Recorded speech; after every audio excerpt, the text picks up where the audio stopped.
पालकमंत्रीपद का महत्त्वाचे असते? ज्या वेळेला अधिकारांचे केंद्रीकरण होते ते 74व्या घटना दुरुस्तीनुसार होते आणि त्यानुसार प्रत्येक जिल्ह्याला नियोजन समिती असण्याची एक तरतूद करण्यात आली आणि त्या नियोजन समितीचे पदसिद्ध अध्यक्ष म्हणून पालकमंत्र्यांची निवड करण्यात आली. अर्थात ज्या वेळेला राज्यांचे अर्थसंकल्प बजेट जाहीर होतात त्यावेळेला त्यामध्ये पालकमंत्र्यांची भूमिका ही निर्णायक असते. तसेच पोलीस प्रशासन यंत्रणा यावर पालकमंत्र्यांचे खूप लक्ष आणि नियंत्रण असते. त्याचबरोबर सरकारी अधिकारी कर्मचारी यांच्या बदल्यांमध्ये पालकमंत्र्यांची भूमिका ही खूप महत्त्वाची असते.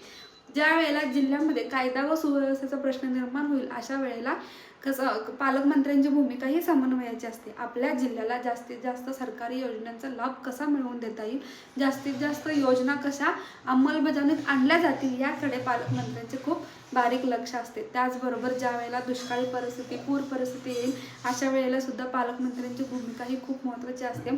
त्याचे सर्व नियोजन पालकमंत्र्यांच्या हाती असते. एवढेच नव्हे तर ते नियोजनाची अंमलबजावणी होते का नाही हे सुद्धा पालकमंत्र्यांच्या हातात असतं. त्याचबरोबर जेव्हा केंद्रांचे मंत्री आपल्या जिल्ह्याला भेट द्यायला येतात त्यावेळेला पालकमंत्री तिथे असणं खूप गरजेचं असते. एकंदरीत काय तर संपूर्ण जिल्ह्याची सूत्रे ही पालकमंत्र्यांच्या हातात असतात. त्यामुळं पालकमंत्री पद हे खूप महत्त्वाचे आहे. Thank you so much.